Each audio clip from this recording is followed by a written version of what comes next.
The problem with life is every single day you have to fight like you're starting all over again and build up the exact same momentum that you had yesterday. Every single day from scratch, as if nothing has ever happened to you before and it is the very first day you've been born, and you have to prove it all over again. And now, this may not be 100% true, but it's certainly been my experience lately, where you woke up early one day, you made sure to feed yourself good food, you got out the door on time, you did everything you had to do, you answered the emails. Fantastic. Doesn't mean anything for the next day. And so building up discipline and building up habits is this very, very integral, fundamental, humble aspect of life. And you feel like a teetering tower when you want higher things, but you haven't built the lower things yet. And when you want to aspire to very ambitious things and you haven't built the bottom building block foundations of life, I feel like that's what makes people slow learners or late bloomers. And I would certainly consider myself to be a late bloomer. I am 29 years old. I have been writing fiction since I was a child. When I was in high school, I wrote a novel called The New Symphony that I basically believed was going to be the destiny of my life, and I would be able to get it published, and things would just sort of work themselves out. Fast forward 10 years, and I'm nowhere where the inner child actually thought that I would be at this time. The New Symphony has not been published. In fact, I've only worked on it sporadically because it no longer really reflects where I am as a human being. I mean, there's a lot of mythological motifs in there, but also Christological motifs. And a lot of them reflect sort of my thinking at the time as sort of this Hermeticist, weird kind of like mystical experience, like unchurched Christian, kind of like out in the wilderness, kind of like John the Baptist eating honey and locusts out there, but with a little bit too much New Age, if you know what I mean. Just a little bit too much like it's all just about, peace, and blessed are the peacemakers. But it's sort of a little bit too didactic and like wise character focused. Not to go too deeply into that, but basically the reality is that what you thought life would be, it didn't turn out to be. And there are reasons for that. And the ultimate temptation is to go against God and to curse God for that and to blame it all on God. That's what all the evil forces in the universe want. That's what all of the dark, unfed, beaked mouths hovering between planets, just up there in the firmament, just looking around bug-eyed for humans to torment. And they want to soar down from the electromagnetism of Saturn to land on your shoulders and tell you that it's God's fault that it all panned out this way. It's not. You're here for a reason. I'm here for a reason. Here as in exactly in life where we are right now.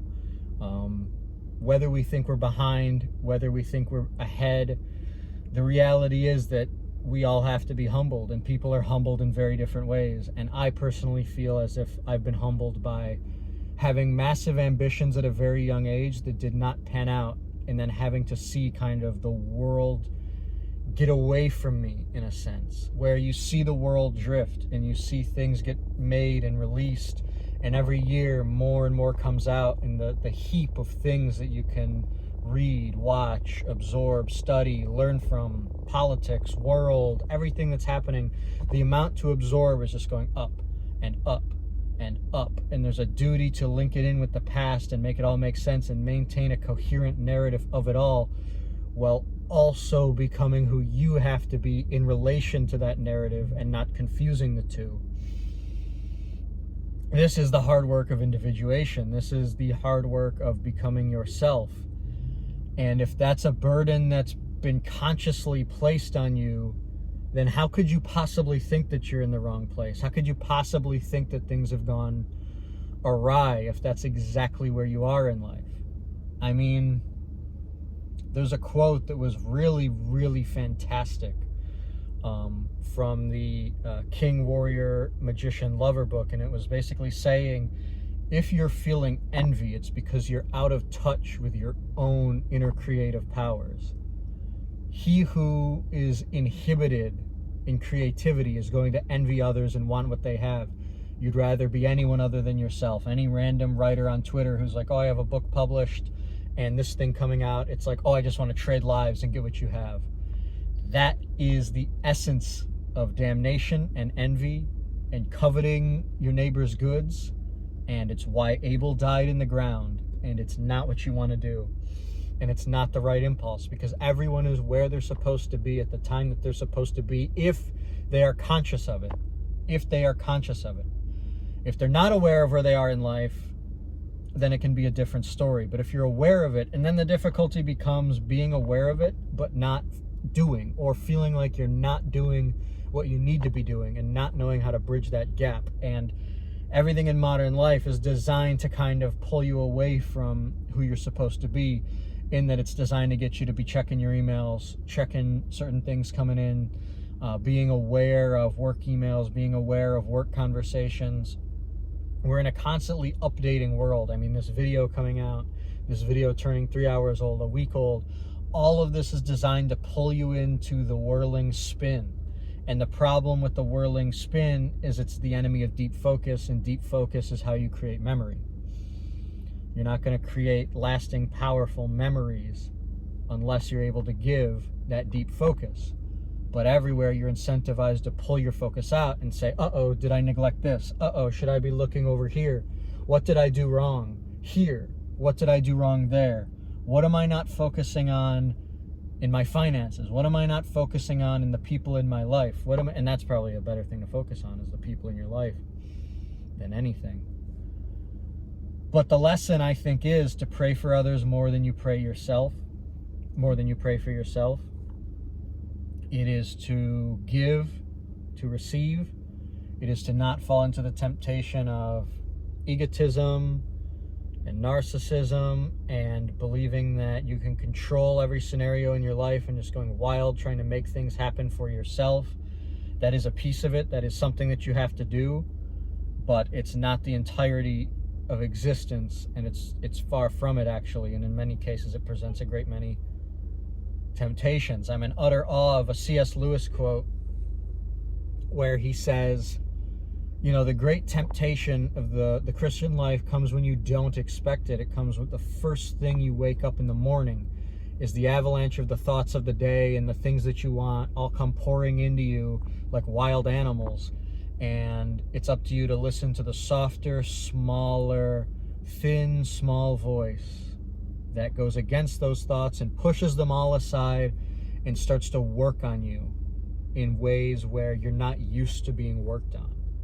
And that's something that I struggle with, and that's something that everyone who has ambition in life and wants to get things out of life probably has to struggle with, because we're moving into a very Nietzschean moment. We're heading into a very will to power moment where strategy is going to be rewarded, where seeking material things can be rewarded if you're doing certain things right. And there's not always an either or dichotomy between God and the world, but it does make you wonder, and it does make you think, which things should you be doing versus which things should you not be doing. And if you just rely on yourself to make those decisions, another quote, you know, when you do not seek spiritual help, you rely on yourself, and desperation and despair begin to set in. And despair is a very funny thing, and I think we all despair too much, because in many ways the natural state of our mind is despair. When we're not getting the results that we want, the ego just turns right back against us and says, where are the results, and starts to light ourselves on fire. So there's this very, very negative feedback loop that's associated with that. But the problem with living in search of results is that you're no longer living for the things themselves, and then your focus begins to drift, and you're looking at the end goal rather than the path and the journey. And when you're not invested in the path, the goal just begins to look utterly insurmountable, because it is only possible hour by hour. Give me the strength. Hour by hour, day by day, minute by minute. And you have to learn to rebuild yourself minute by minute. I mean, when you stop to pray, what do you think is happening? You're letting something into your life that isn't yourself. And if you want to be the master of your own life, that's going to create dissonance and problems and contradictions. And that is a very, very interesting thing to unravel and contend with, and to think about the kind of life that you want to lead and the kind of person that you want to become, and what are the highest things in life and the best things in life. Because we can really only do one thing. we can really only do one thing, there's not enough focus. There's not enough deep focus to really give everything our all. We're compromising. What gets that number one place? It's a very, very interesting question. Are we our own masters, or is something else our master? And if we are our own masters, how much do we really know? How much do you know? It's a good question.